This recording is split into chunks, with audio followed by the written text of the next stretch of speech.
الشیطان الرجیم بسم اللہ الرحمن الرحیم وبہ نستعین وہو خیر المعین وصلی اللہ علی سیدنا محمد وآلہ الطاہرین۔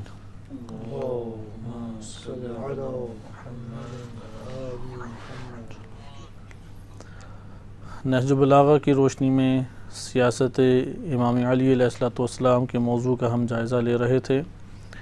ہم نے سیاست کے معنی، امام علی علیہ السلام کا موقف سیاست کے بارے میں، حکومت کے بارے میں ہم نے مطالعہ کیا، اور اس کے ساتھ ساتھ بعض حکمرانوں کا محاسبہ جو امام علی علیہ السلام نے محاسبہ فرمایا اور اس کا تذکرہ نہج البلاغہ میں ہے، اس کو ہم نے ملاحظہ کیا۔ اس کے بعد ہم جزوی طور پہ اپنے اس موضوع سے باہر آئے کہ حکمرانوں کا انشاءاللہ تعالی محاسبہ جو نہج البلاغہ میں مذکور ہے اس کی طرف دوبارہ لوٹ کے آئیں گے۔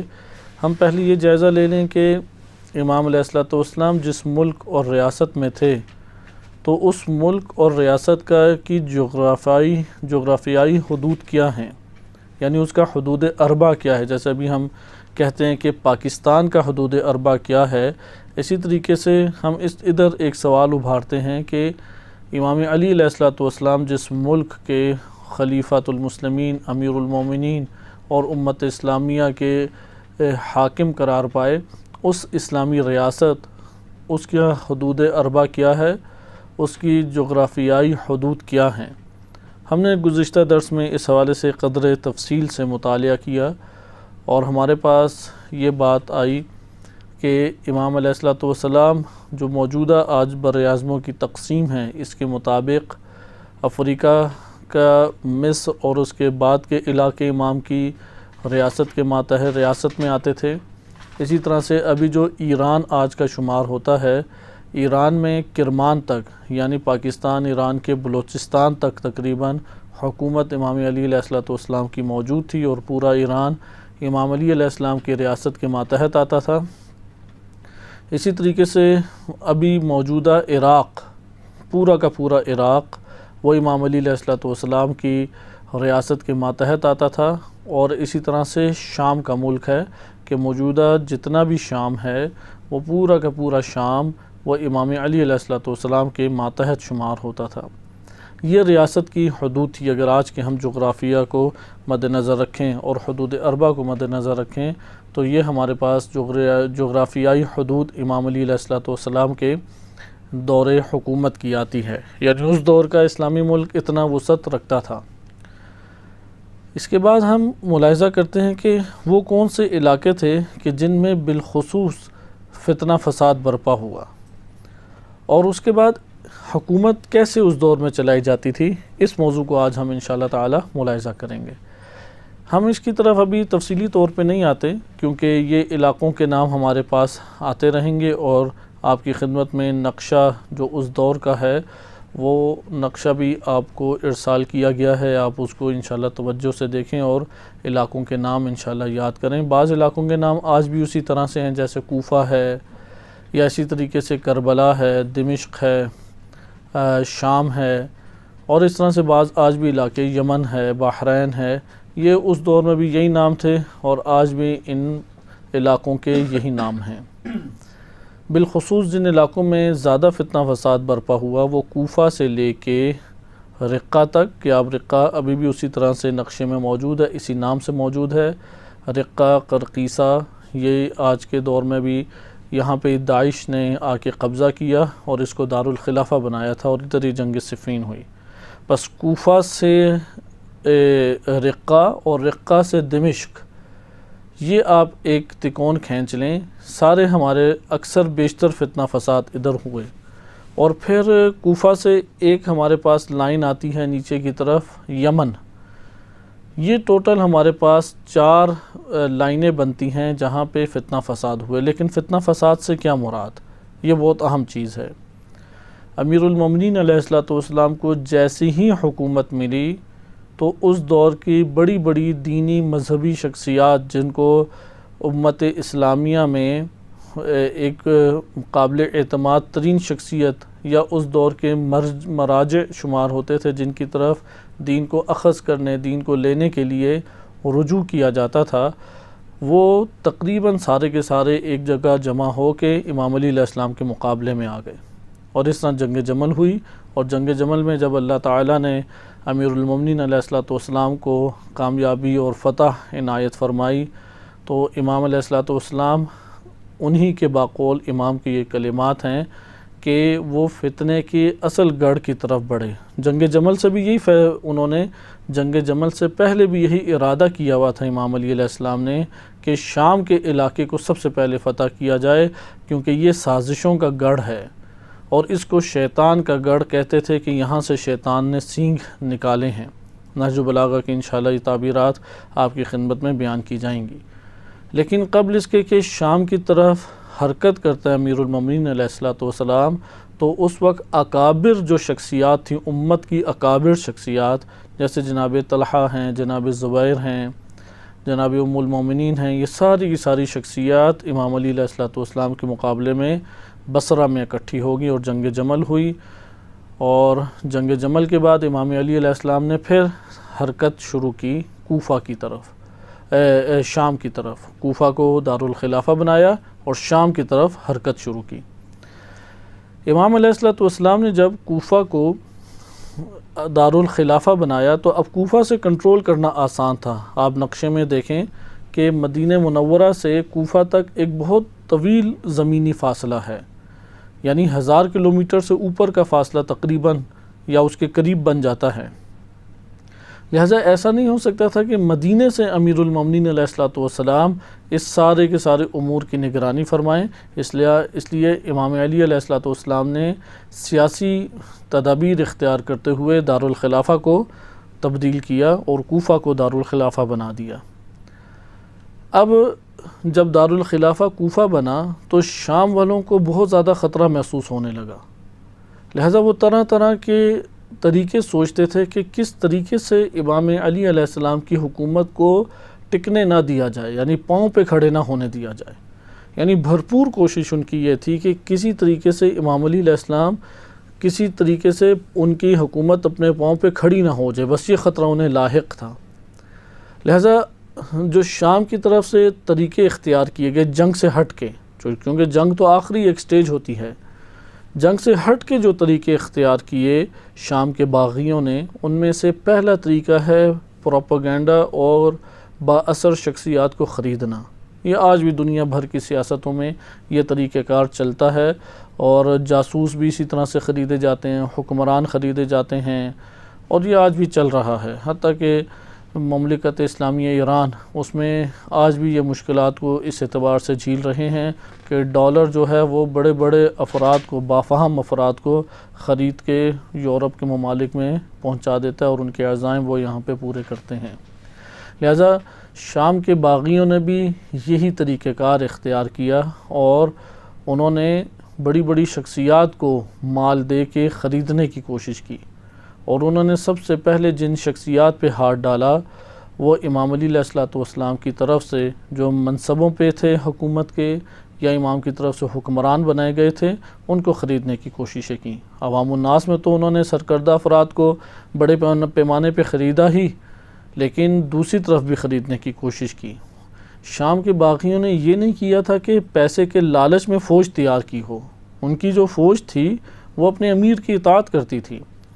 ان کے جو سپہ سالار تھے بڑے بڑے، وہ پیسے کی بنیاد پہ نہیں لڑ رہے تھے، وہ معاویہ ابن ابی سفیان کو اپنا حاکم سمجھتے تھے اور اس کے اوپر اپنی جان فدا کرتے تھے۔ انشاءاللہ نہج البلاغہ میں بھی یہ باقاعدہ امام کا تکراراً کلمات آئیں گے۔ جیسے امام ایک جگہ نہج البلاغہ میں فرماتے ہیں کہ معاویہ نے اپنے علاقے کے بڑے بڑے غنڈوں اور بدماشوں کو اکٹھا کیا ہے، اور وہ انہیں جو کہتا ہے وہ وہاں جا کر وہ انجام دیتے ہیں، وہ نہ انہیں مال دیتا ہے نہ پیسہ دیتا ہے، اور میں تم لوگوں کو حق کی راہ پہ بلاتا ہوں، تمہیں ہدایہ بھی دیتا ہوں، بیت المال سے مال بھی دیتا ہوں اور حق کی راہ بھی دکھاتا ہوں، لیکن وہ باطل پہ رہتے ہوئے اپنے امیر کے مطیع ہیں، اطاعت کرتے ہیں، اور تم لوگ حق کے اوپر رہتے ہوئے اپنے امام برحق کی بات نہیں مانتے اور نہ اس کی بات سنتے ہو۔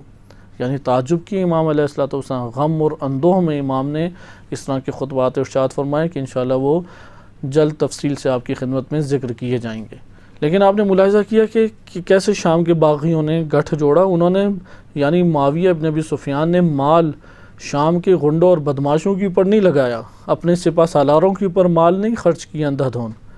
اس نے مال خرچ کیا معاویہ ابن ابی سفیان نے امام علی علیہ السلام کے عمال، منصبداروں کو، حکمرانوں کو خریدنے پہ.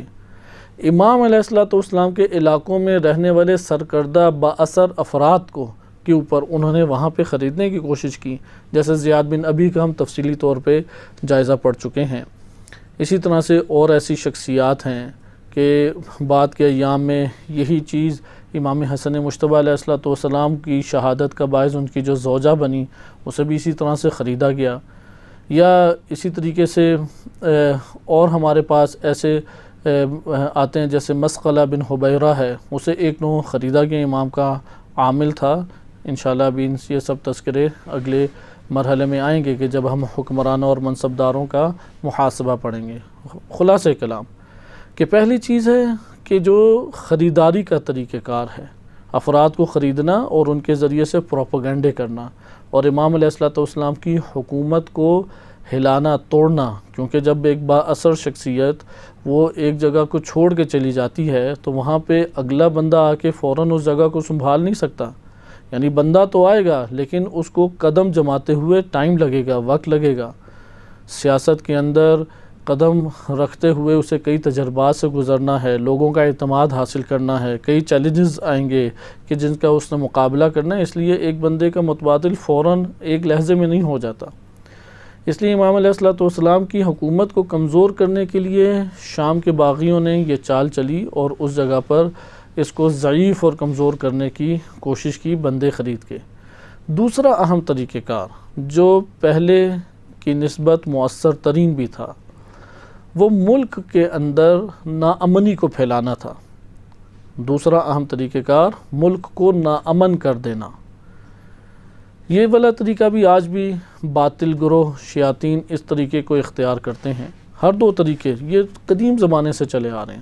آج کے دور میں بھی آپ منفی سیاست اور کسی ملک کے اندر اگر ایک ملک کی حکومت کو متزلزل کرنا ہے، اس کو اپنے پیروں پہ کھڑے ہونے نہیں آپ نے دینا، تو آپ یہی بنیادی دو طریقے دیکھتے ہیں کہ ممالک استعمال کرتے ہیں. ایک تو سرکردہ افراد خریدتے ہیں اور اپنے ساتھ ملاتے ہیں تاکہ وہ ایسی شخصیات حکومت میں آ ہی نہ پائیں کہ جن کے ذریعے سے ملک مضبوط ہوتا ہے، حکومت قوی ہوتی ہے اور عوام الناس جو ہے وہ ایک قوی ریاست کو جنم دیتے ہیں. ایسی شخصیات کو خرید کے لے جاتے ہیں. اس وقت پاکستان میں ہم لوگ اسی مشکل سے دوچار ہیں کہ تعلیمی ہمارا میدان کل کا کل استعمار کے ہاتھوں میں ہے. وہ وہاں سے قابل ترین بندے وہ ایک میرٹ رکھ کے یورپ میں منتقل کرا دیتا ہے، اور یورپ میں ہمارے بندے پھر بھاگے بھاگے جاتے ہیں، وہاں سے ڈگریاں لیتے ہیں. اب ڈگریاں لے کے کام کاج پاکستان میں تو انہیں بہتری نہیں ملنا، لہٰذا پھر وہ انہی کے اداروں میں کام کرتے ہیں. پھر وہ ادارے انہی کے ذریعے سے قوی اور مضبوط ہوتے ہیں، اور اس طرح سے یہ ممالک کے ادارے بڑے بڑے چل رہے ہیں. اور مسلمان امت اسلامیہ اس کے تمام ذخائر اور تمام کے تمام سہولتوں صلاحیتوں کو نچوڑ کے وہ اپنے ملک کے لیے استعمال کر رہے ہیں. اسی کو استعمار کہا جاتا ہے. استثمار بھی اسی سے ہے، استکبار بھی اسی سے ہے. یعنی ایک ملک کو آپ جان بوجھ کے پسماندہ رکھیں، اس کو متزلزل رہنے دیں، حالات ادھر خراب کیے رکھیں تاکہ ادھر کے جو صلاحیتیں اور ادھر کے جو وسائل ہیں وہ آپ اپنے ملک میں اپنے ملک اور اپنی قوم کے اوپر اور اپنے اداروں کے اوپر خرچ کر کے ترقی اور قوت حاصل کریں. اس کو استعماریت سے تعبیر کیا جاتا ہے. لہٰذا آج بھی یہی کام ہوتا ہے کہ جو قابل شخصیات ہیں انہیں پیسہ دے کے، آج پیسہ دینے کی نوعیت تبدیل ہو گئی ہے. ورنہ بندہ جاب کا مطلب ایک نو بندہ خریدنا ہے، وہ معاہدہ ہی اس سے ایسا کرتا ہے 8 گھنٹے 12 گھنٹے کی جاب اور ایک مدت جاب، اس کے بدلے میں بڑی تنخواہ، اور وہ اسی میں اپنی مدت زندگی کاٹ دیتا ہے. اور زندگی کے دن گزارنے کے بعد اب جب بڑھاپے میں آتا ہے تو وہ حسرتیں کہ کاش میں دین حاصل کر لیتا، کاش میں فلاں عمل کر لیتا، وہ کاش کا کاش اسی طریقے سے رہ جاتا ہے. لہذا خلاصہ کلام آپ نے ملاحظہ کیا کہ یہ طریقہ کار آج بہت منظم ہو چکا ہے. خریدنے کا طریقہ کار بہت منظم ہو چکا ہے. دوسرا طریقہ کار ہے ناامنیت کو پھیلانا۔ ناامنیت جس سے ایک ریاست انتہائی خوفزدہ اور انتہائی کرائسس میں، مشکلات میں دھنس جائے، ناامنیت سے یہ مراد ہے۔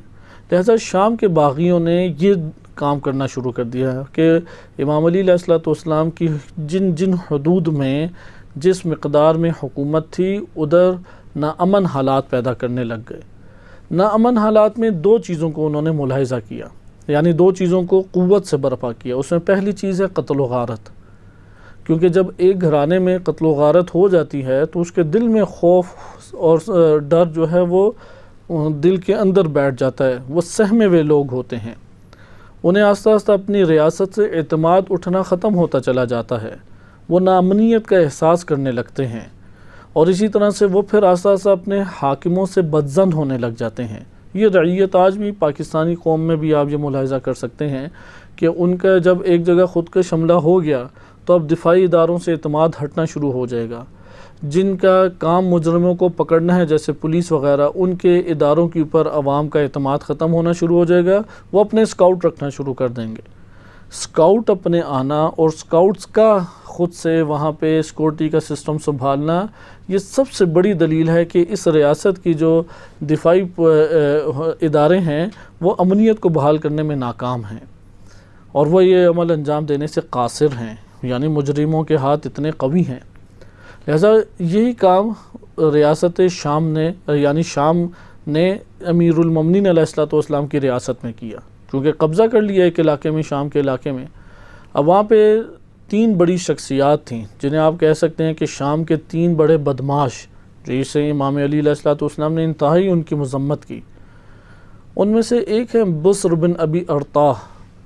اہل سنت نے اس کو صحابی بھی لکھا ہے، لیکن اس کے جرائم اتنے خوفناک ہیں، اس قدر خوفناک ہیں کہ اس کا نام لیتے ہوئے خود اہل سنت بھی کانپتے ہیں۔ لیکن صحابی کا ایک ٹائٹل لگانا ہے، بعض نے، البتہ سب نے نہیں اسے صحابی کا، بعض نے اسے صحابیت کا بھی درجہ دینے سے گریز نہیں کیا۔ بصر بن ابی ارطاہ کہ جس کے ظلم و ستم سے امیر المومنین علیہ الصلوۃ والسلام کی ریاست چیخ اٹھی، اور لوگوں کے اندر اور امام علی علیہ السلام کے لشکروں میں بھی اس کا خوف جو ہے وہ سرایت کر گیا، یہاں تک کہ امام علیہ السلام نے خود اس کے خلاف نکلنے کا جب ارادہ کیا تو بعض افراد اٹھے کہ اس کا تفصیلی انشاءاللہ تعالی بیان آئے گا کہ بصر بن ابی ارطاہ یہ چند ہزار فوجی، 12 یا 14 ہزار دستہ لے کے اچانک حملہ کرتا اور وہاں پہ خون کی ندیاں بہا دیا کرتا، گھروں کو آگ لگا دیا کرتا تھا، اور ظلم و ستم پھیلاتا ہوا پھر اس علاقے سے فرار کر جایا کرتا تھا۔ لہذا اس کی بہت دہشت پھیلی ہوئی تھی ریاست امیر المومنین علیہ الصلوۃ والسلام نے۔ اس کا علاج کیا امام علی علیہ السلام نے دو شخصیات کے ساتھ۔ ایک شخصیت کا نام ہے جاریہ بن قدامہ، کہ تفصیل سے پڑھیں گے کہ بہت عظیم شخصیت گزری ہیں اور بہت بلند مرتبہ شخصیت ہیں، اور ان کے ذریعے سے ان بدماشوں کو کنٹرول کیا امام علی علیہ السلام نے۔ ان میں سب سے سر فہرست یہی بصر بن ابی ارطاہ ہے، اور مجنون ہو کے مرا۔ امام نے اس کو انتہائی سخت بد دعا دی، اور امام نے فرمایا بد دعا دیتے ہوئے کہ پروردگار اس کی عقل کو چھین لے۔ تو بڑھاپا اس کے اوپر طاری ہوا تو وہ ایک ڈنڈا پاس رکھتا تھا، اسے تلوار سمجھا کرتا تھا اور خالی خلی اسے چلایا کرتا تھا۔ بہت بدترین طریقے سے بصر بن ابی ارطاہ کی موت ہوئی۔ دوسری بڑی شخصیت ہے ضحاک بن قیس۔ ضحاک بن قیس کو بھی بعض نے صحابیت کا درجہ دیا ہے، اور اس کے بھی بہت بڑے بڑے جرائم ہیں۔ تیسری شخصیت کہ جس نے امام علی علیہ الصلوۃ والسلام کے علاقوں میں آ کے ناامنیت پھیلائی اور یہ حملے کیا کرتے تھے، جس طرح یہ داعش اور طالبان حملے کیا کرتے تھے، یا پاکستان میں حکومتی اداروں کے اوپر اور مختلف فرقہ جات کے اوپر اور عوامی مراکز جیسے بڑے بڑے سٹورز ہیں، مال شاپ ہیں، ان میں جس طرح خودکش حملے ہوئے، اسی طریقے سے یہ لوگ آ کے حملے کر کے فرار کر جایا کرتے تھے۔ تو دوسری بڑی شخصیت ضحاک بن قیس ہیں، ضحاک، ان کا بھی انشاءاللہ تذکرہ پڑھیں گے۔ اور تیسری بڑی شخصیت ہیں نعمان انصاری، جو اہل سنت میں بالاتفاق صحابی ہیں، اور امیر المومنین علیہ السلام کے ہاتھ میں پہلے بیعت کی، اور اس کے بعد بیعت توڑتے ہوئے نکلے اور معاویہ کے پاس جا کے مل گئے، اور جب جا رہے تھے معاویہ سے ملنے کے لیے تو دومت الجندل ایک جگہ ہے، وہاں کے والی کے اوپر حملہ کیا، اسے قید کیا اور وہاں پہ بہت نقصان پہنچایا، اور اس طرح امام علی علیہ السلام کے علاقوں میں غارت گریاں ہوئیں۔ اسی غارت گری سے مراد یہ ہوتا ہے کہ ناامن حالات برپا کرتے ہوئے علاقوں پہ حملہ کرنا اور ظلم و ستم برپا کر کے وہاں سے فرار کر جانا، کہ بڑی ایک معروف شخصیت کہ جو کہ ائمہ اہل بیت علیہ السلام کے دور کی شخصیت ہے، یعنی امام نقی و عسکری علیہ السلام کے دور کی شخصیت ابراہیم ثقفی، انہوں نے ایک کتاب لکھی ہے الغارات کتاب ہے، یعنی غیبت صغریٰ کہ آپ کہہ لیں کہ یہ دقیق طور پہ ان کے وفات نہیں ہے، غالباً وہ ہیں 3-4 صدی ہجری ہی کے۔ انہوں نے الغارات کتاب لکھی اور اس میں یہ ساری کی ساری غارت گریوں کی تفصیل لکھی ہے، اور قدیمی ترین کتاب ہے، شیعہ سنی دونوں کے لیے ماخذ بنتی ہے، اور اس دور کے حالات جاننے کے لیے اس طرف رجوع کیا جاتا ہے۔ خلاصہ کلام، آپ نے ملاحظہ کیا کہ اب نقشے ہمیں کتنا یہاں پہ فائدہ دیں گے۔ نقشے اس طور پہ ہمیں فائدہ دیں گے کہ آپ دیکھیں یہ غارت گریاں کہاں کہاں ہوئی ہیں، آپ کو بعض نقشے بھیجے گئے ہیں، ادھر آگ کا نشان بنا ہوا ہے، وہ آگ کا نشان یہ شو کر رہا ہے کہ یہاں پہ حملہ ہوا۔ معاویہ کے جو لشکر تھے، یہ غنڈے اور بدماش، اور ان کے ماتحت 12,000 6,000 10,000 کے جو دستے بنتے تھے، اور راتوں رات حملہ کرتے تھے، اور حملہ کر کے وہاں پہ قتل و غارت مچا کے وہ فرار کر جایا کرتے تھے۔ ان تمام غارت گریوں کا مقابلہ 2 بڑی شخصیات کے ذریعے سے ہوا۔ ایک کا نام ہے معقل بن قیس، امام علی علیہ السلام کے بہت عظیم اور شجاع اور انتہائی بہترین کمانڈر معقل بن قیس، اور دوسری شخصیت ہیں جاریہ بن قدامہ، کہ وہ اس سے دشمن بھی کامتا تھا۔ جاریہ بن قدامہ کی اتنی دہشت تھی کہ دشمن جو ہے وہ اپنے علاقوں میں پریشان ہو گیا، اور ان کے ذریعے سے یہ ساری غارت گریاں جو ہیں اس کو قابو کیا گیا، اور پرامن حالات امام علی علیہ السلام نے دوبارہ واپس پلٹا دیے۔ لیکن اس علاقے میں انہوں نے جن علاقوں پہ حملے کیے تو وہاں پہ بہت بڑے پیمانے پہ نقصان پہنچایا۔ زیادہ تر حملے ہوئے ہیں یہی کوفہ سے رقہ کے درمیان کے جو علاقے ہیں، جیسے ہیت علاقہ ہے، جناب کمیل بن زیاد ادھر کے والی تھے، یا عین التمر ہے، تھوڑا ہی کوفہ سے آگے ہے، ادھر حملہ کیا گیا، یا اسی طریقے سے اور یمن کے بعض علاقے ہیں، یمن تھوڑا دور ہے لیکن بصر بن ارطاح شام سے چلا اور یمن کے اوپر حملہ کیا، اور حملہ کر کے پھر واپس چلا گیا، اور امام کے عامل عبید اللہ ابن عباس تھے، وہ وہاں سے فرار کر گئے، اور ان کا جو جانشین تھا اسے انہوں نے قتل کیا۔ عبید اللہ ابن عباس ان کے بچوں کو قتل کیا، اور بچوں کی وجہ سے اس کی ماں کو چھوڑ دیا ان بچوں کی، اور وہ ماں صدمے سے پاگل ہو گئی، دیوانی ہو گئی۔ تو یہ سارے تاریخ میں واقعات لکھے ہیں۔ اس واقعے کے اوپر امام علی علیہ السلام نے بصر بن ابی ارطاح کو بد دعا دی، اور جو بد دعا دی تھی وہی اس کے ساتھ حال بھی ہوا۔ لیکن یہ ساری غارت گریاں امام علیہ السلام نے پھر ان کو کنٹرول کیا، کیونکہ بہت زیادہ نقصان ہوا ان غارت گریوں سے، لہذا امام علیہ السلام کو گویا کہ وہ موقع ہی نہیں دینا چاہتے تھے۔ ایک دفعہ آپ نقشے میں وہ لال نشان دیکھیں جو آگ لگی ہوئی ہے، تو آپ دیکھیں گے پوری ریاست کے اندر ہی اس نے پھر تباہی مچائی ہوئی تھی۔ یعنی ایسا نہیں ہے کہ شام کے علاقے میں شام کے باغی حضرات آرام سے بیٹھے ہوئے تھے، امام علی علیہ السلام خاموشی سے دوپہر کے ٹائم سورج نکلا ہوا ہے، فوج لے گئے، ایک جگہ پہ جمع ہوئے اور لڑائی ہو گئی، ایسا قطعاً نہیں ہے، بلکہ وہ ایک لہجہ سانس نہیں لینے دیتے تھے شام کے باغی امام علی علیہ السلام کو۔ امام علیہ السلام کے بندے ہیں، انہیں یا قتل کر دیتے تھے، خفیہ بھی بندے، ٹارگٹ کلر جسے کہتے ہیں، کئی ٹارگٹ کلر انہوں نے چھوڑے ہوئے تھے۔ حتیٰ کہ حج کا موسم آ رہا تھا تو شام کے علاقے میں معاویہ نے ٹارگٹ کلر کئی چھوڑ دیے تاکہ حاجیوں میں ناامن حالات برپا کریں، قتل و غارت برپا کر کے۔ تو پھر جو عامل تھے مکہ کے قسم بن عباس، ان کو امام علی علیہ السلام نے خط لکھا، اور وہ خط میں بتایا کہ مجھے خبر ملی ہے کہ شام کے افراد نے اپنے بندے چھوڑے ہیں کہ جن کے دل اندھے ہیں، اور پھر صفات بیان کی کہ انشاءاللہ وہ ہم پڑھیں گے، اور وہاں جا کے ان کا مقصد کیا تھا کہ نامن حالات برپا کریں، قتل و غارت برپا کر کے فرار کر جائیں۔ اس لیے آپ نے اب یہ ملاحظہ کیا کہ کس طرح سے امام علی علیہ السلام کی ریاست کو نامن کیا گیا، کیونکہ اب جب یہ حالات پیدا ہوتے ہیں، ایک دفعہ آپ اقتصادی پابندیاں لگا کے ریاست کو کمزور کرتے ہیں، جیسے اس وقت عالمی استعمار ایران کے ساتھ سلوک کر رہا ہے کہ عالمی پاکستان کے ساتھ بھی یہی سلوک کرتے ہیں، پاکستان بلیک میلنگ میں آ جاتا ہے، ایران جو ہے وہ وہاں پہ مکمل ان سے ٹکراؤ اور مبارزہ کرتا ہے، لیکن وہ اقتصادی پابندیاں لگا کے ریاست کو ضعیف کرنا چاہتے ہیں۔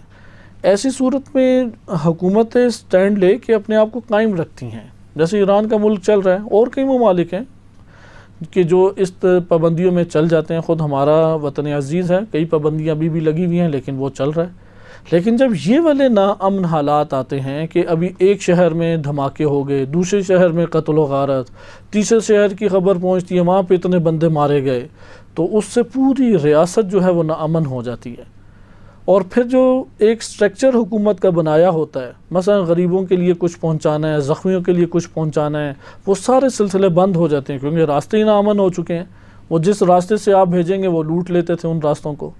امام دستے بنا کے فوجیوں کے بھیجتے، ان دستوں کے اوپر حملہ ہو جاتا، اور اس طریقے سے ان اب سپاہیوں کو جان کے اوپر بن جاتی، یا ان کو گورنمنٹ کی طرف سے دینا پڑتا، بہت سارے بیچارے شہید ہو جاتے۔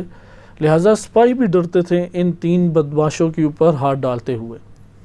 تو ایسے میں جاریہ بن قدامہ کھڑے ہوئے اور انہوں نے کہا کہ یا امیر المومنین، میں اکیلا آپ کے لیے کافی ہوں۔ امام نے انہیں مخصوص افراد، چند ہزار افراد کا دستہ دیا اور بھیج دیا، اور جہاں جاریہ بن قدامہ گئے ہیں وہاں پہ اللہ تعالیٰ نے فتح عنایت فرمائی ہے، اور اس طرح سے یہ سارے کے سارے بدماش ہیں وہ وہاں پہ بیٹھ گئے۔ لیکن اب اس کا پہلا احساس تو اب ریاست کے اندر ہے نامنیت کا، وہ احساس تو فوراً دور نہیں ہو سکتا۔ ان حالات سے تو ہم پاکستان میں بھی گزرتے ہیں کہ 4 اگر شہروں میں خودکش حملہ ہو جائے اور 5-6 علاقوں میں ٹارگٹ کلر کر کے برجستہ افراد کو قتل کر دیا جائے، تو وہاں کا ہر شہری ہی اپنے آپ کو ناامن محسوس کرے گا، خوف کی ایک فضا قائم ہوگی، اور خوف کی جو یہ لہر ہے یہ لوگوں سے سکون کی نیندیں چھین لے گی، ہر کسی کو اپنے خود ہی اہتمام کرنے کی فکر پڑ جائے گی۔ امام علی علیہ السلام کے دور میں بھی ریاست میں یہ حالات پیدا کیے گئے۔ دوسری چیز، ایسی صورت میں دوسری جو بہت بڑی مصیبت آتی ہے ایک ملک میں یا ایک ریاست میں، وہ فقر اور غربت ہے۔ جیسے پاکستان میں بھی یہی ہوا، تاجر طبقہ ہے وہ منتقل ہونا شروع ہو جاتا ہے پرامن جگہوں پہ، راتوں کو سفر ختم ہو جاتے ہیں، کسی شہر میں کچھ پتہ نہیں ہے، آج ادھر حملہ ہو جائے کل ادھر حملہ ہو جائے، جو بندے مارے گئے ہیں ان کے پرسان حال نہیں ہوتا، چھوٹے چھوٹے بچے یتیم ہو جاتے ہیں، مائیں جو ہیں وہ بیوہ ہو جاتی ہیں، گھروں کو چلانے والے مرد نہیں رہتے، ایک غربت کا عالم پھیل جاتا ہے۔ امام علی علیہ السلام کے دور میں بھی یہی ہوا کہ دوسری جو بڑی آزمائش پھر ریاست کو ان حالات کی وجہ سے پڑی، وہ غربت اور فقر کی آزمائش تھی، کیونکہ سپاہی بار بار وہاں پہ شہید ہو رہے تھے، لوگوں کے گھر جلائے جاتے تھے، قتل و غارت مچائی جاتی تھی۔ اب کہاں سے ان سب کی ضرورت زندگی کو پورا کیا جائے؟ اس لیے مسائل بن گئے۔ مثلا جنگ جمل ہی لے لیں کہ اس میں 10,000 امام علی علیہ السلام کے بندے شہید ہوئے، اور تقریباً 10 سے 15,000 بندے دوسری طرف سے بصرہ میں مارے گئے، یعنی وہ حضرت عائشہ کے لشکر کے افراد تھے۔ تقریباً 20-25 ہزار افراد کا نقصان وہ ایک اسلامی ریاست کو اٹھانا پڑ رہا ہے۔ کس طرح سے اب اس کا جبران ہوگا؟ پھر جنگ صفین اسی طریقے سے ہوئی، تقریباً 3 سال وہ چلتی رہی جنگ صفین، امام علی علیہ السلام کی شہادت تک چلتی رہی۔ یہ آئے روز کی غارت گریاں ہیں، یہ جو نقصان اٹھا کے چلے جاتے تھے۔ لہٰذا ناامنیت کے مسائل میں دوسری بڑی اہم چیز وہ فقر پھر لوٹ کے آ گیا عالم اسلام میں۔ امام علی علیہ السلام کو بالفاظ دیگر انہوں نے صحیح طریقے سے سانس بھی نہیں لینے دیا، اس طرح سے انہوں نے وہاں پہ حملہ کیا۔ اور ان کی کامیابی، حملوں کی کامیابی کی اہم وجہ جو برسر اقتدار یا بااثر طبقہ تھا ریاست اسلامی کا، ان کا ساتھ دینا ہے، مخالفین امام علی علیہ السلام کا ساتھ دینے کی وجہ سے۔ اگر یہ بااثر طبقہ امیر المومنین علیہ السلام کا ساتھ دیتا تو اس وقت پوری دنیا مثل جنت بن جاتی۔ جنت تو حقیقی نہیں بن سکتی کیونکہ اللہ نے دنیا جنت بنائی نہیں، لیکن امن و امان کے اعتبار سے رہنمائی اور ہدایت کے اعتبار سے، قوانین الہیہ کے نفاذ کے اعتبار سے مثل ایک جنت کا یہ روپ دھار لیتی۔ لیکن افسوس کی بات یہی ہے کہ امام علی علیہ السلام کے ہاتھ میں ریاست آئی تو ریاست کا با اثر طبقہ جو امت کے اندر اثر و رسوخ رکھتا تھا، وہ سب کے سب تقریباً اکثر اور بیشتر وہ ایک جگہ پہ اکٹھے ہو گئے اور ایک مرکز کو مقابلے میں انہوں نے مضبوط کرنا شروع کر دیا، اور اس لیے پھر یہ پے در پہ خطرناک اور سخت ترین جنگیں جنم لیں۔ یہ آپ کے پاس ایک چھوٹا سا بیان تھا، انشاءاللہ تعالیٰ اس فہرست کو ہم اگلے درس میں ملاحظہ کریں گے کہ وہ کون کون سے علاقے، ان علاقوں کے نام جن علاقوں کے اوپر غارت گریاں ہوئی اور حملے کیے گئے، اور ان تین میں سے کس نے کن کن علاقوں میں حملے کیے، وہ انشاءاللہ تعالیٰ آمادہ کر کے آپ کی خدمت میں پیش کیا جائے گا۔ یہ تین نام ہم اچھے طریقے سے یاد رکھیں۔ بسر بن ابی ارطا ہے، دوسرا ہے ضحاک بن قیس، اور تیسرا ہے نعمان انصاری۔ یہ قبیلے انصار کے تھے۔ انصار نے امام علیہ السلام کا بہت ساتھ دیا، لیکن یہ ایک ایسا شخص تھا، انصار میں سے تھا لیکن مخالف امیر المومنین نکلا اور معاویہ کے ساتھ جا کے مل گیا۔ تو خلاصہ کلام کہ جو حق کے امام کے ساتھ اس دور میں لوگ تھے، یا نبی صلی اللہ علیہ وسلم نے جو حدیث اور ملاک اور میزان امت اسلامیہ کو تعلیم فرمایا، اور وہ صحیح مسلم اور دیگر کتب میں بھی وہ معیار، ملاک اور میزان آیا کہ اے علی، آپ سے کوئی محبت نہیں کرے گا سوائے مومن کے، مومن ہے تو علی کے ساتھ ہے، اور کوئی بغض، نفرت، دشمنی نہیں کرے گا سوائے منافق کے۔ لہذا امام علی علیہ السلام ہم دیکھتے ہیں کہ اگر ایک ہی قبیلے کے اکثریتی افراد امام کے ساتھ ہیں تو کئی افراد ہیں جو امام کے دشمن بن گئے، کوئی پیچھے وجہ دکھائی نہیں دیتی۔ امام علی علیہ السلام کے پاس ایسا نہیں تھا غربت اور فقر تھا اور ادھر امارت ہی امارت تھی، ایسی بات نہیں تھی۔ جو امام علی علیہ السلام کے دور میں کھاتے پیتے افراد تھے وہ کھاتے پیتے تھے، جیسے قاضی شریح ہے، اسے کچھ بھی نہیں ہوا، ابو موسیٰ اشعری ہے، کچھ بھی نہیں ہوا، کوئی ان کے اوپر فقر نہیں آیا، ان کے گھر بھرے ہوئے ہیں، چل رہے ہیں گھر، یہ بھی کوفہ میں ہی رہتے تھے۔ ہاں جناب عقیل کے اوپر غربت آئی، امام علی علیہ السلام کے سپاہیوں کے اوپر غربت آئی، امام کے قریبی افراد کے اوپر غربت آئی، وإلا اس طرح سے نہیں تھا جس طرح ابھی ہم اپنی ریاست پاکستان کو دیکھتے ہیں۔ عموماً ایک غربت کا دورہ ہے، لیکن اس کا یہ مطلب نہیں ہے کہ کوئی کھاتا پیتا یا امیر شخص ہے ہی نہیں، اس لیے اس دور میں بھی امراء تھے، لیکن طبقات جو ہیں اس میں فقیر طبقہ بڑھ گیا تھا، صرف یہ ایک بات تھی۔ آئیں اب ہم اگلے مرحلے میں داخل ہوتے ہیں۔ یہ تو جغرافیائی حدود اور ان حدود میں رہتے ہوئے جو علاقے متاثر ہوئے غارت گریوں سے، جنگوں سے، نامن حالات کے اعتبار سے ہم نے اس کا ایک جائزہ لیا۔ دوسرے مرحلے میں اب ہم یہ دیکھتے ہیں اس دور میں حکومت چلتی کیسے تھی۔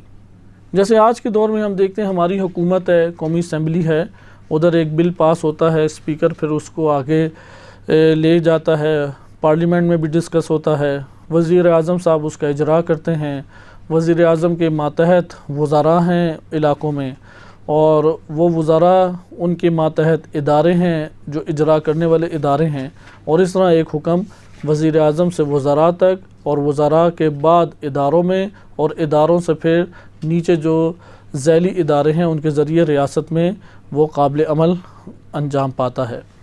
آج کل وزارتیں مختلف بن گئی ہیں، وہی ریاست کی ضرورت کے مطابق وزارتیں بنتی ہیں، دفاتر بنتے ہیں۔ امام علی علیہ السلام کے دور میں کیسے حکومت چلا کرتی تھی، یہ بہت اہمیت کی حامل چیز ہے۔ اس حوالے سے ہمارے پاس سورس دو طرح کے ہیں۔ ایک سورس ہے کہ جو خلفاء کے بارے میں کتابیں لکھی گئیں، مثلا خلیفہ دوم کے بارے میں، خلیفہ سوم کے بارے میں، اور امیر المومنین امام علی علیہ السلام کے بارے میں، ان کے بارے میں جو کتابیں خصوصاً بالخصوص مورخین نے اور بعد میں اہل سنت جو مورخین و محدثین ہیں انہوں نے کام کیا حدیث و تاریخ کی روشنی میں، ایک ہمارے پاس بڑا سورس یہی آ جاتا ہے۔ دوسرا سورس اس حوالے سے کہ ان کی حکومت کیسے چلا کرتی تھی، وہ عہد نامہ ہے جو جناب مالک اشتر رضی اللہ عنہ کو امیر المومنین علیہ السلام نے خود لکھا، اور نہج البلاغہ کا سب سے طویل مکتوب ہے، اور وہ اس قدر معانی اور معارف سے بھرپور ہے کہ اس سے کوئی ایسا شخص دنیا میں نہیں ہے کہ وہ اس کا مطالعہ کرے اور اس سے متاثر نہ ہو، حتیٰ کہ اس کو فقط مکتب تشیع کے اندر قیمت حاصل نہیں ہے۔ اہل سنت میں چاہے وہ عرب ہوں یا عجم ہوں، اسے مقبولیت حاصل ہے۔ مثلا اس کی پرانی چاپ جو پاکستان میں موجود ہے اس عہد نامے کی، آپ کو اس میں اکثر و بیشتر عہد نامے کی چاپ میں جماعت اسلامی کے اداروں کی چاپ نظر آئے گی کہ جماعت اسلامی اسے باقاعدہ چھاپتی بھی ہے اور بانٹتی بھی ہے، اور ہمارے کئی حکمران اسے پڑھتے بھی ہیں۔ خلاصہ کلام کہ عہد نامے میں بیان کیا امام علی علیہ السلام نے حکومت کیسے چلاؤ۔ یقیناً جب وہ خود مالک کو کہہ رہے ہیں کہ تم حکومت ایسے چلاؤ تو خود بھی تو ویسے ہی وہ برپا کرنے کی کوشش کریں گے۔ اس سے ہمیں صحیح طریقے سے پتہ لگ جاتا ہے کہ امام علی علیہ السلام حکومت کو کیسے چلاتے تھے اور ان مسائل کو کیسے دیکھتے تھے۔ لہٰذا ہمارا یہ درس اور اس سے اگلا درس وہ عہد نامے ہی کے گرد گھومے گا۔ ہم عہد نامے کی بہت دقیق تشریح میں نہیں جائیں گے، لیکن سیاسی اور اجتماعی حوالوں سے جو نکات ہیں اس کی قدر تفصیل کے اندر انشاءاللہ تعالی وارد ہوں گے۔ آئیں اب ہم پہلے دیکھتے ہیں اہل سنت کتب سے جو ہمارے سامنے ایک سٹرکچر، حکومت کا سٹرکچر سامنے آتا ہے، اس کے خد و خال سامنے آتے ہیں، ہم اس کو مطالعہ کریں۔ امام علی علیہ السلام کے دور میں جو حکومت کا سربراہ شمار ہوتا تھا وہ نبی صلی اللہ علیہ وآلہ وسلم کے جانشین کے طور پہ سربراہی کو سنبھالتا تھا، اور یہ طریقہ کار چلتا رہا حتیٰ کہ اموی اور عباسی جو بادشاہ حضرات آئے ہیں جنہوں نے قیصر و کسریٰ کے طرق کے اوپر اور ان کے اصولوں کے اوپر حکومتوں کو چلایا، وہ بھی اسی دعوے کے ساتھ بیٹھتے تھے، یہاں تک کہ عباسیوں کی حکومت گر گئی۔ اور جب عباسیوں کی حکومت گری 6 7ویں صدی ہجری میں، کاملاً عباسیوں کی حکومت کا خاتمہ ہو گیا جب ہلاکو خان نے حملہ کیا، اور ہلاکو خان نے عباسیوں کی تمام حکومت کا ملیہ میٹ کر دیا۔ لیکن عباسیوں کی حکومت تک جو بادشاہ تھا، جو اس وقت ریاست کا سربراہ شمار ہوتا تھا، وہ نبی صلی اللہ علیہ وآلہ وسلم کے جانشین کے طور پہ عہدہ سنبھالتا تھا۔ بالخصوص اموی بادشاہ اسی طریقے سے چلتے رہے، بعد میں آہستہ آہستہ تبدیلیاں آتی رہیں۔ مثلا ہارون رشید یہی ٹائٹل لے کے حکومت کے اوپر بیٹھا۔ اچھا، اسی طرح ہارون رشید سے پہلے جو تھے منصور تھا، ابو صفاح تھا، ابو العباس الصفاح، ابو العباس بھی اسی طریقے سے، یہ سارے اسی طریقے سے آئے کہ ٹائٹل ان کا تھا ہم جانشین رسول اللہ ہیں اور حکومت کے اوپر ہم براجمان ہیں اور امت کے اوپر ہماری اطاعت واجب ہے۔ اس لیے خلیفہ اول جب تشریف لائے، انہوں نے سربراہی سنبھالی تو نبی صلی اللہ علیہ وسلم کی جانشینی کے طور پہ خلیفۃ المسلمین و امیر المومنین کے ٹائٹل کے ساتھ انہوں نے خلافت کو سنبھالا۔ اس کے بعد خلیفہ دوم آئے، انہوں نے بھی اسی اعتبار سے حکومت کی سربراہی میں حکمرانی کو سنبھالا اور سربراہی کو سنبھالا، لہٰذا وہ خلیفۃ المسلمین کہلاتے تھے اور امیر المومنین کہلاتے تھے اور نبی صلی اللہ علیہ وسلم کے جانشین کہلاتے تھے، اور امت کے اوپر ان کی اطاعت اس وقت ضروری سمجھی جاتی تھی۔ خلیفہ سوم بھی اسی طریقے سے آئے۔ امیر المومنین علیہ السلام جب تشریف لائے تو یہ ذہنیت تو موجود تھی، لہذا امام علی علیہ السلام نبی صلی اللہ علیہ وسلم کے جانشین کے طور پہ اور امت کے اندر امیر المومنین کے ایک عنوان کے ساتھ حاکم قرار پائے، اور جو وہی رسول اللہ کی حیثیت تھی سربراہی میں وہی ان کے جانشین کی حیثیت رہے گی، لہذا امت کے اوپر ان کی اطاعت واجب تھی۔ ادھر مکتب تشیع، کیونکہ تشیع کا دیگر جو طبقات ہے ان کے ساتھ بنیادی اختلاف اسی سیاسی مسئلے پہ ہوا۔ تشیع اس بات کی قائل ہے کہ نبی صلی اللہ علیہ وسلم کی جانشینی میں جو ذات بھی آئے گی اور ان کی جانشینی میں جو بھی سربراہی کو سنبھالے گی، وہ فقط وہ شخص ہو سکتا ہے جسے رسول اللہ نے خود ہی حاکم بنایا ہو، اپنے بعد جانشین بنایا ہو، اور اللہ سبحانہ وتعالی نے نص کے ذریعے سے ثابت کیا ہو کہ یہی حاکم بنے گا، اور امت کے اوپر اس کی اطاعت واجب ہے، اس کی معرفت واجب ہے، اس سے محبت کا اظہار واجب ہے۔ مکتب تشیع کے مطابق بالآخر امامت اپنی یا خلافت یا سربراہی امت کی بالآخر امام علی علیہ السلام کے دور میں اپنی جگہ پہ آ گئی، اور جب وہ آ گئی تو سربراہ کے طور پہ امام علی علیہ السلام جانشین رسول اللہ، اللہ کے خلیفہ امیر المومنین، سربراہ کے طور پہ امت کے حاکم قرار پائے۔ لہٰذا اصل حکم انہی کا چلے گا، بقیہ نے اطاعت کرنی ہے۔ اچھا، اطاعت معاشرے میں کیسے ہوگی؟ ادھر سٹرکچر سمجھنے کی ضرورت ہے۔ اطاعت کے لیے بنیادی ترین جو طریقہ کار تھا وہ طریقہ کار تھا عامل حضرات، والی حضرات، یعنی حاکم بنائے جاتے تھے۔ اس جگہ پہ ایک چھوٹا سا حاشیے میں یہ بات آپ کے گوش گوار کی جائے، حکومت قدیم زمانے سے آج تک جو چل رہی ہیں وہ بنیادی 3 ادارے ہیں زمانے قدیم سے۔ مثلا فرعون نے اگر حکومت بنائی تو 3 اداروں اس دور میں تھے، نمرود نے حکومت بنائی 3 ادارے اس دور میں تھے۔ جب حکومت بنے گی 3 ادارے ضرور بنیں گے، چاہے ایک قبیلے میں ایک سردار ہی کیوں نہ حکومت کرے تب بھی وہ 3 ادارے ضرور بنائے گا۔ پہلا ادارہ ہمارے پاس کہلاتا ہے مقننہ، اس نے قانون بنانا ہے، جسے آج کے دور میں آپ قومی اسمبلی کہتے ہیں۔ ممکن ہے ایک فرد یہ کام کرتا ہو قبائلی زندگی میں، ایک فرد خود ہی قانون بناتا ہے، لیکن یہ اگر کام نہ کیا جائے، قانون کے بغیر ریاست نہیں چل سکتی، قانون کے بغیر ایک چھوٹا سا گھرانہ نہیں تشکیل پا سکتا، یعنی وہ نہیں چل سکتا، کچھ یہ کہ کوئی بڑی ریاستیں چلیں۔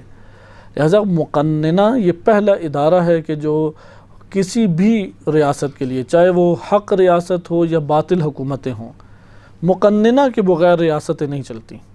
اگر ادارے کے طور پہ نہیں ہے تو وہ جو حاکم ہے وہی مقننہ پھر کہلاتا ہے، اور وہ قانون سازی کر کے آرڈر جاری کرتا ہے۔ دوسرا ادارہ وہ ہے عدلیہ، جسے قضاوت کہتے ہیں، کیونکہ ادھر ہی فیصلے ہونے ہیں۔ اگر فیصلے نہ ہوں تو پھر تو لڑائی جھگڑے فتنے فساد ہوں گے، کوئی زندہ ہی نہیں رہے گا ریاست کے اندر۔ لہٰذا عدلیہ کا بہت گہرا رول ہوتا ہے، بہت گہرا۔ اس لیے عدلیہ کسی بھی ملک میں جہاں پہ عدلیہ قوت میں ہے وہاں پہ ظلم و ستم آہستہ آہستہ ختم ہونا شروع ہو جاتا ہے۔ عدلیہ کو چیلنج نہیں کیا جا سکتا، عدلیہ کو محکم کیا جاتا ہے، جسے آج آپ عدالتیں کہتے ہیں، عدالتوں کا محکمہ۔ تیسرا ہمارے پاس ہے جسے کہتے ہیں مجریہ، جسے عربی میں منفذہ بھی کہتے ہیں، تنفیذی آیا کہہ سکتے ہیں، نفاذ کرنا، اجرا کرنا۔ یعنی مقننہ نے جو کچھ قانون سازی کی ہے اور عدالتوں نے جس کو قانونی طور پہ پھر پاس کیا ہے، اس کا اجرا جو ہے اجرائی اداروں کے ساتھ ہوگا۔ یہ جو اجرائی ادارے ہیں یہ بہت تفصیل میں پھر تقسیم ہو جاتے ہیں۔ اسی کے اندر فوج آتی ہے، اسی میں پولیس آتی ہے، اسی میں تعلیمی ادارے آتے ہیں، اسی میں اقتصادی ادارے آ جاتے ہیں، پھر ان اداروں کے ذیلی طور پہ بہت سارے ہمارے پاس محکمے آتے چلے جائیں گے۔ یہ مجریہ جو ہے یہ در حقیقت ادارے بنا کے یہ قانون کو پوری ریاست کے اوپر اسی طریقے سے قابل نفاذ اور قابل عمل کرتے ہیں جس طرح شریان پمپ دل کرتا ہے، دل خون بھیجتا ہے۔ اب یہ خون کس طرح پورے بدن میں پھیلتا ہے؟ شریانوں کے ذریعے سے، رگوں کے ذریعے سے۔ اگر یہ رگیں اور شریانے نہ ہوں تو جسم تک وہ خون نہیں پہنچے گا۔ آپ اس کو اس طور پہ کہہ سکتے ہیں کہ تمام خزانے اور وسائل وہ حکومت میں حاکم کے انڈر ہوتے ہیں، اور یہ پوری ریاست تک کیسے پہنچتے ہیں؟ اداروں کے ذریعے۔ اداروں کی مثال رگوں کی سی ہیں، شریانوں کی سی ہیں۔ اگر شریانے بند ہو جائیں یا شریانے خراب ہو جائیں، سسٹم پیچھے سے آہستہ آہستہ خراب ہونا شروع ہو جائے گا۔ خلاصہ کلام، یہ 3 ادارے ضروری ہیں۔ اب ہم جو سٹرکچر پڑھ رہے ہیں اس میں یہ 3 ادارے ہیں، لیکن یہ 3 ادارے کس طرح سے ہیں؟ حاکم کے ماتحت ہیں۔ حاکم کے ماتحت ہیں یہ تینوں کے تینوں ادارے۔ کوئی بھی سربراہ بنتا ہے تو حاکم کے ماتحت ہوتے ہیں۔ ڈیموکریسی میں اور امامت کے نظام میں ایک فرق البتہ ہے۔ ڈیموکریسی اس بات کو کہتی ہے کہ عوام الناس اپنا نمائندہ چن کے وہ پارلیمنٹ میں اپنے نمائندے مخصوص کو بٹھا کے ایک کمیٹی ہے کہ جو ان 3 اداروں کے اوپر حکمران بن جائے گی، کیونکہ وزیر اعظم جو ہے وہ ایک قسم کا اجرا کرتا، اپنی مرضی نہیں چلا سکتا۔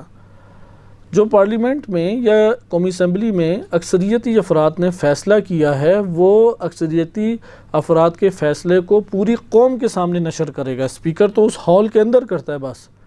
اسپیکر جو کام ہال کے اندر کرتا ہے وہی کام وزیر اعظم پوری کی پوری ریاست میں عوام الناس کے سامنے کرتا ہے۔ لہذا عوام الناس کے سامنے جب وزیر اعظم ہے تو وزیر اعظم عوامی نمائندوں کی ترجمانی کر رہا ہے۔ عوامی نمائندے پارلیمنٹ میں بیٹھے ہوئے ہیں یا قومی اسمبلی میں، ان عوامی نمائندوں کو کنہوں نے چنا ہے؟ ان عوامی نمائندوں کو براہ راست اس ریاست کے عوام الناس اور رعیت نے چنا ہے، عوام الناس نے چنا ہے۔ عوام الناس اپنے بندے چن کے بہرحال وہ پہنچ جاتے ہیں خاص سیٹوں کی صورت میں قومی اسمبلی میں۔ قومی اسمبلی میں قانون پاس ہوتا ہے، اکثریت جس قانون کی تائید کر دے وہ اسپیکر پھر اسے تائید ادھر ہال میں کرتا ہے اور پکڑا دیتا ہے وزیر اعظم کے پاس۔ وزیر اعظم صاحب جو ہیں وہ پوری قوم کے سامنے پھر اسے نشر کرتے ہیں اور اداروں کے حوالے کر دیتے ہیں یا ان کا آرڈر چلتا ہے۔ وزیر اعظم کی اپنی ذاتی مرضی نہیں چل سکتی، وہ یہ ڈیموکریسی میں اس طرح سے ہے کہ اکثریت ہی اگر کچھ فیصلہ کریں اور وزیر اعظم اپنے چند وزراء کے ساتھ ایک سائڈ پہ ہو تو اس کی اپنی مرضی نہیں چلے گی۔ اگر کوئی وزیر اعظم چلا لے اپنی مرضی تو اسے کہتے ہیں ڈکٹیٹرشپ، جسے آمریت سے بھی تعبیر کیا جاتا ہے۔ یہ آمریت ہو جائے گی، یہ ڈکٹیٹرشپ ہو جائے گی۔ لہذا یہاں پہ ڈیموکریسی میں حقیقت میں وزیر اعظم اور عوام الناس کے اکثریتی ووٹوں کے ذریعے سے چنے ہوئے نمائندے، در حقیقت یہ نمائندے، یہ پورے کی پوری کابینہ یا قومی اسمبلی وہ ان تین اداروں کے اوپر حاکم ہوتی ہے، مقننہ، عدلیہ اور مجریہ کے اوپر۔ لیکن امامت میں ایسا نہیں ہے۔ امامت میں ان تین کے اوپر براہ راست خود امام معصوم حاکم ہے، اور ان تین اداروں میں اگر کوئی اکثریتی مشورہ بھی دے، امام معصوم اپنی ثوابدید کے اوپر اس مشورے کو رد کر سکتا ہے۔ اور قرآن کریم نے بھی یہ ہمیں تفصیل بیان کی ہے، اور قرآن نے واضح طور پہ کہا وَشَاوِرْهُمْ فِي الْأَمْرِ، ان بڑے بڑے امور میں آپ ان سے مشاورت لیں۔ وَإِذَا عَزَمْتَ، کہ جب آپ عزم کر لیں، فَتَوَكَّلْ عَلَى اللَّهِ، پھر اللہ پہ فقط توکل کریں۔ قرآن نے یہ نہیں کہا کہ آپ نے عزم ان کے مطابق کرنا ہے، قرآن اختیار دے رہا ہے، اے رسول آپ ان دو میں سے جس کو انتخاب کریں، ان کے مشورے کو انتخاب کر لیں، یا آپ کی نظر میں جو صحیح بات آپ کو محسوس ہوتی ہے، آپ کو معلوم ہے، آپ اس کا انتخاب کریں۔ فَإِذَا عَزَمْتَ، آپ نے اگر عزم اور ارادہ کر لیا، فَتَوَكَّلْ عَلَى اللَّهِ، اسے انجام دیں اللہ پہ توکل کر کے۔ فرق نہیں پڑتا کہ اکثریت آپ سے راضی ہے یا راضی نہیں ہے۔ لہٰذا اسلامی حکمران، یہ حکمران کو حق جو ہے اہل سنت میں بھی موجود ہے۔ ضروری نہیں ہے کہ شورا کی ہمیشہ مانی جائے اور اکثریت کی مانی جائے۔ بعد میں خلیفہ دوم کے بعد میں شورا کا سلسلہ اس طور پہ لایا گیا، لیکن وہاں پہ ممکن ہے کہ شورا کچھ کہے۔ تاریخ میں ایسے کئی واقعات ہیں، خلیفہ دوم نے شورا کی اکثریت کی بات نہیں مانی اور اس کے برخلاف قدم اٹھایا انہوں نے۔ امیر المومنین علیہ الصلوۃ والسلام اسی طریقے سے وہ یہ حق رکھتے تھے کہ وہ شورا، جسے آپ آج کے دور میں قومی اسمبلی کا نام دے سکتے ہیں، اس کی بات مانیں یا نہ مانیں۔ لہٰذا ہمارے پاس یہ بات سامنے آئی کہ امام علی علیہ السلام کی ریاست میں اصل آرڈر جس کا جاری ہونا وہ امام علی علیہ السلام ہے، لیکن امام علی علیہ السلام اتنی وسیع و عریض ریاست میں ہر گاؤں ہر شہر وہاں پہ تو پہنچ کے خود آرڈر جاری نہیں کر سکتے۔ یا ممکن ہے امام نے ایک آرڈر جاری کیا ہو اور جب وہ علاقوں تک پہنچتا ہے تو وہ تحریر کی صورت میں پہنچے، اور پھر چند دنوں بعد امام کو اس کی اطلاع ملے، اس لیے باقاعدہ پھر نظام بنانے کی ضرورت ہے۔ لہٰذا آئیں اب ہم دیکھیں کیسے امام نے نظام بنایا۔ یہ والے نظام تو تھے، عدلیہ موجود تھی اس دور میں، امام نے عدلیہ کو نہیں زیادہ چھیڑا۔ اسی طریقے سے مقننہ وہ موجود ہے شریعت اسلامی کے طور پہ، تازہ نبی صلی اللہ علیہ وسلم کے رحلت کو چند سال ہوئے ہیں، اور تازہ صورت میں ذہنوں میں شریعت کے بہت سارے مسائل موجود ہیں، اگرچہ ان میں تغیر اور تبدل تیزی سے آ رہا تھا، حتیٰ کہ نماز میں بہت تیزی سے تغیر اور تبدل آ گیا کہ بصرہ میں جب امام علی علیہ السلام نے نماز پڑھائی تو عمران بن حسین صحابی رسول ہیں، انہوں نے اور ایک شخص نے ان کے ساتھ مل کے کہا علی نے تو رسول اللہ کی نماز یاد دلا دی، یعنی جو رسول اللہ کی نماز تھی اس میں تغیر آ گیا۔ لہٰذا لیکن پھر بھی شریعت کی بہت ساری چیزیں اس وقت زندہ تھیں، لوگوں کے ذہنوں میں بھی بہت ساری چیزیں تھیں، لہٰذا مقننہ کے مسائل بھی بہت پیچیدہ نہیں تھے اس دور میں۔ لیکن مجریہ میں بڑا مسئلہ تھا کہ اس قانون سازی کو کس طرح نافذ کیا جائے۔ اگرچہ میں پھر یہ عرض کر دوں نقطہ کہ امام علی علیہ السلام کے دور میں جو قانون اسلامی کے نام سے اس دور میں قوانین معروف تھے، امام سب کے اوپر راضی نہیں تھے۔ جیسے تراویحیں ہوتی تھی، امام راضی اس کے اوپر نہیں تھے۔ اس طرح اور بہت سارے مسائل اس دور میں ایجاد کیے گئے، زکوٰۃ کے اندر مسائل تھے، مرتدین کے ساتھ جو مشکلات تھیں اس میں امام کا اپنا نقطہ نظر موجود تھا، اور فقہی کتابوں میں موجود بھی ہے کہ بعض کی طرف نہج البلاغہ میں جس کا تذکرہ ہے انشاءاللہ اس کی طرف اشارہ بھی ہوگا۔ لیکن اوورآل اگر ہم دیکھیں جس کو کہتے ہیں مجموعی طور پہ مجموعی نگاہ رکھنا، اس کے اعتبار سے آپ دیکھیں گے کہ شریعت کی بہت ساری چیزیں جو نبی صلی اللہ علیہ وسلم کے دور میں موجود تھیں وہ کچھ نہ کوئی اس کی جھلک موجود تھیں، اور اس کے لوگوں کے ذہنوں میں بھی تھی، کیونکہ نسل صحابہ زندہ ہے، تابعین اس دور میں موجود ہیں، اس لیے اس کی جھلک ہمیں مل جاتی تھی۔ اس میں تغیر اور تبدل بڑے پیمانے پہ ہو چکا تھا، پھر یہ تکرار کیا جائے، اور یہ اہل سنت بھی قبول کرتے ہیں کہ حضرت عمر بن خطاب نے کئی چیزیں بدعت حسنہ کے نام سے مسلمانوں میں رائج کیں، کئی چیزیں۔ خلاصہ کلام کہ مجریہ کی طرف آ جائیں، زیادہ مسئلہ مجریہ میں ہمیں پیش آیا۔ امام علیہ السلام نے مجریہ کو کس طرح سے، یعنی یہ جو اجرا کرتے ہیں عدالت اور قانون سازی کے نفاذ کو، اس کو نفاذ کی صورت کیسے امام علیہ السلام نے دی، یہ اہم چیز ہے۔ اس کے لیے جو سب سے اہم طبقہ تھا، سب سے اہم ترین طبقہ وہ تھا والی حضرات کا۔ ہم اپنی زبان میں والی حضرات کو حکمرانوں سے تعبیر کر سکتے ہیں، جس طرح سے صوبوں کے اوپر حکمران نافذ ہیں، اور اسی طرح ڈسٹرکٹ بنا دیے جاتے ہیں، ان کے اوپر حکمران نافذ ہیں۔ آپ اس کو ایک صورت ممکن ہے ایم این اے کی بھی دے لیں، ایم این اے ٹائپ افراد ہیں، وزراء ہیں، وزراء سب سے بہترین تعبیر ہے اس میں۔ حکمران کا پہلا اطلاق انہی وزراء پہ ہوتا ہے، بقیہ وزراء کے ماتحت آتے ہیں۔ بہرحال حکومتی سٹرکچر آپ کسی بھی ملک کا پڑھیں تو اس میں آپ دیکھیں گے کہ وزیر اعظم کے ماتحت وزراء ہیں، مثلا وزیر صحت ہے، وزیر اقتصاد ہے، وزیر تعلیم ہے، وزیر دفاع ہے، وزیر خارجہ ہے، ان کے پھر تحت ذیلی ادارے ہوتے ہیں۔ امام علی علیہ السلام کے جو والی حضرات ہیں، والی حضرات کا اہم مترادف کلمہ صرف یہ دو ہیں، یا حکمران کہیں یا وزیر کہیں، وزراء کہہ سکتے ہیں۔ امام علیہ السلام کے دور میں صوبوں میں ملک تقسیم نہیں تھا، بڑے بڑے شہروں میں تقسیم تھا، اور شہروں کے اطراف کے جو مضافاتی علاقے ہیں، کچھ دیہی علاقے ہیں، کچھ قبائلی علاقے ہیں، تو یہ مضافاتی علاقے شمار ہوتے تھے۔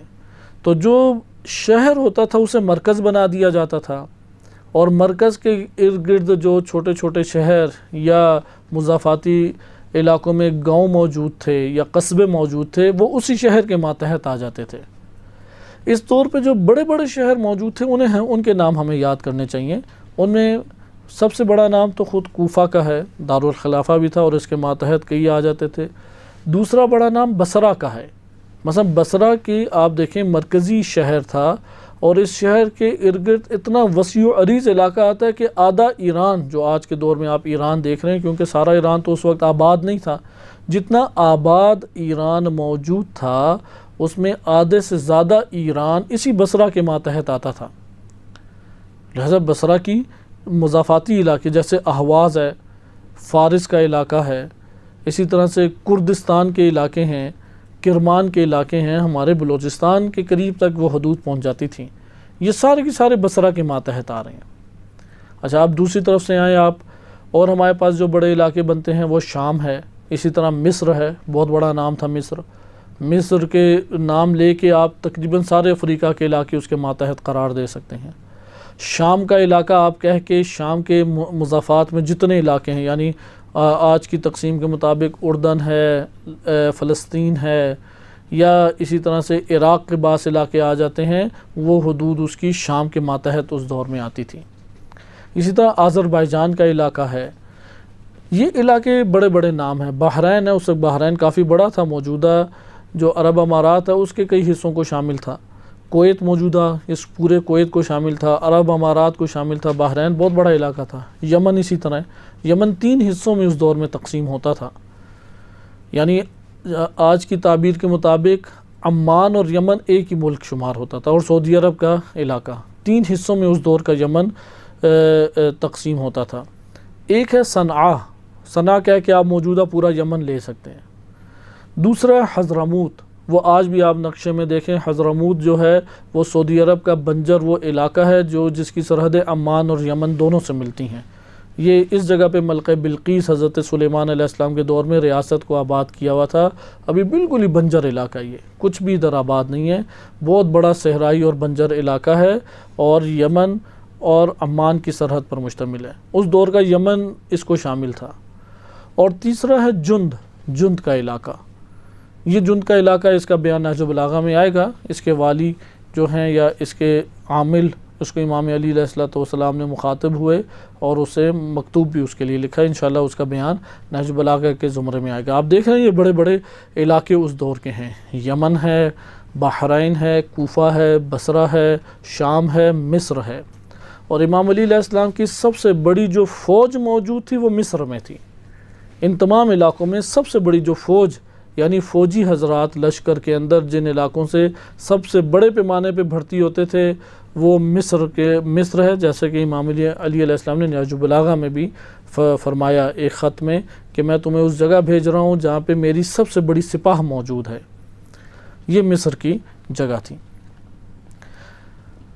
ان شہروں کے اوپر جن کو وزارت دی جاتی تھی یا جن کو والی قرار، یعنی ان شہروں کے اوپر جن کو حکومت دی جاتی تھی اسے کہتے تھے والی.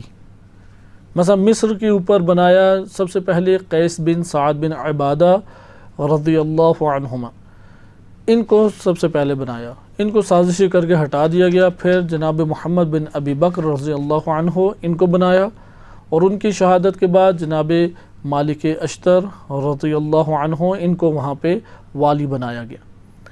اس کے بعد آئیں آپ بصرہ میں بھی مختلف. پہلے بنایا جناب عثمان بن حنیف رضی اللہ عنہما، اور اس کے بعد جناب عبداللہ ابن عباس رضی اللہ عنہ ان کو وہاں پہ والی یا حکمران یا وزیر بنایا. اس کے بعد آپ آ جائیں بصرہ سے کوفہ امام علی علیہ السلام خود موجود ہوتے تھے. بصرہ کے اب ماتحت علاقے ہیں. اسی طریقے سے بحرین میں بھی امام کے عامل ہیں. یمن میں عبید اللہ ابن عباس تھے.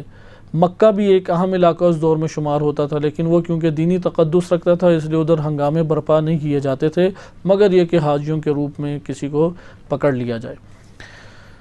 امام علی علیہ السلام نے ان بڑے بڑے علاقوں میں جن کو حکمران بنے انہیں والی کہتے ہیں. والی جن لوگوں کے ذریعے سے حکومتی عملہ جسے آپ کہہ سکتے ہیں آج کی تعبیر کے مطابق، اس کو عربی زبان میں کہا جاتا ہے عمال.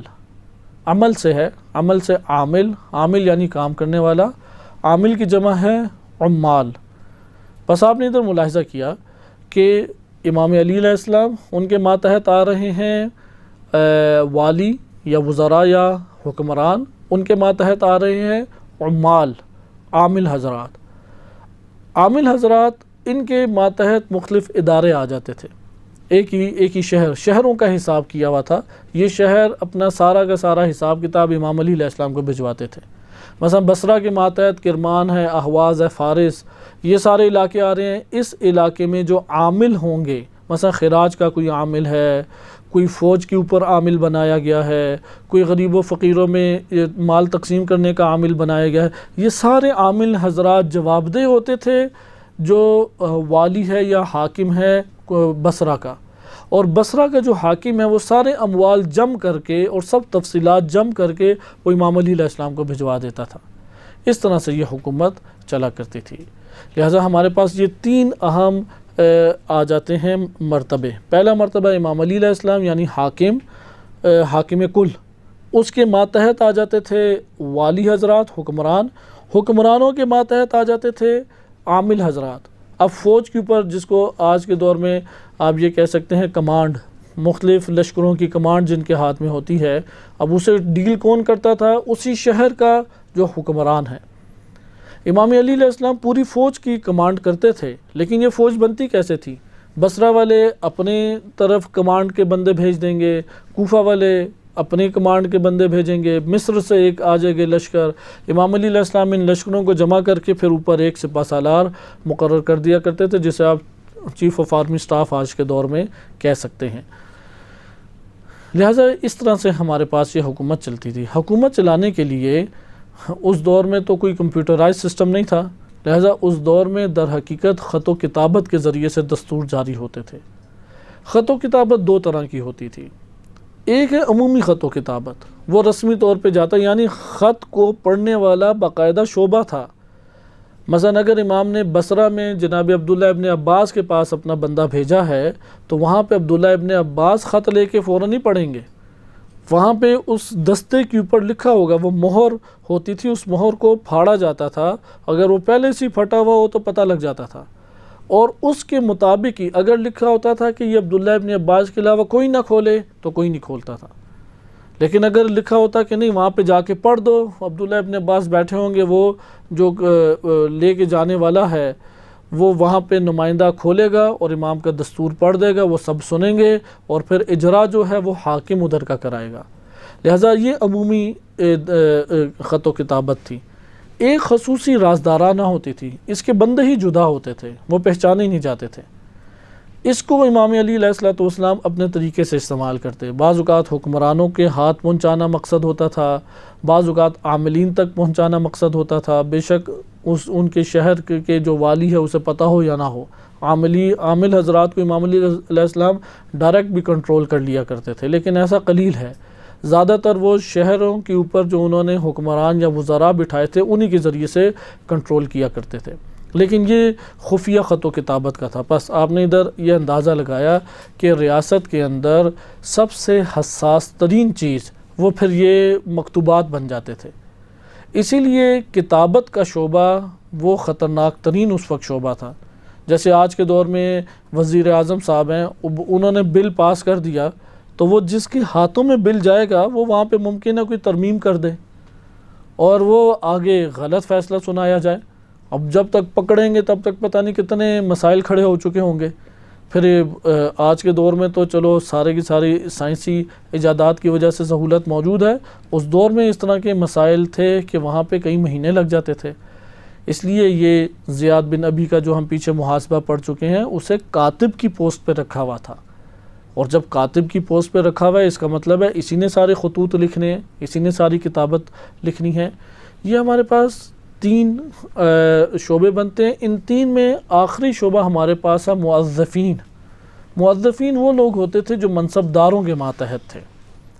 بس یہ امام علی علیہ السلام پوری قوم کے سربراہ، اس کے ماتحت نیچے آ جائیں وہ ہیں والی حضرات، والی حضرات کے نیچے آ جاتے ہیں عامل حضرات۔ عامل حضرات منصبدار ہیں، جسے آپ کہتے ہیں نا فلاں یہ تو پورا ہیڈ آف ڈپارٹمنٹ ہے، ہیڈ ہے، یہ فلاں دفتر کا ہیڈ یہ ہے، فلاں دفتر کا ہیڈ یہ ہے۔ منصبدار، عامل منصبدار ہوتا تھا۔ اس منصبدار کے نیچے ہوتے تھے موظف، یعنی نوکری پیشہ افراد۔ یہ نوکری پیشہ افراد کے ذریعے سے پھر بقیہ چیزیں چلا کرتی تھیں۔ یہ ہم نے ایک سٹرکچر بیان کیا، انشاءاللہ تعالی اگلے درس میں ہم جناب مالک اشتر رضی اللہ عنہ کو جو خط لکھا امام علی علیہ السلام نے، اس کے تناظر میں ہم دیکھیں گے کہ حکومت کا سٹرکچر امام علی علیہ السلام نے کیسے تقسیم کیا۔ اپنے ہاتھوں سے انہوں نے وہ خط لکھا اور اس خط میں امام نے خود بیان کیا کس طرح سے حکومت چلاؤ، اور امام نے بھی انہی خطوط کے اوپر حکومت کو استوار کیا۔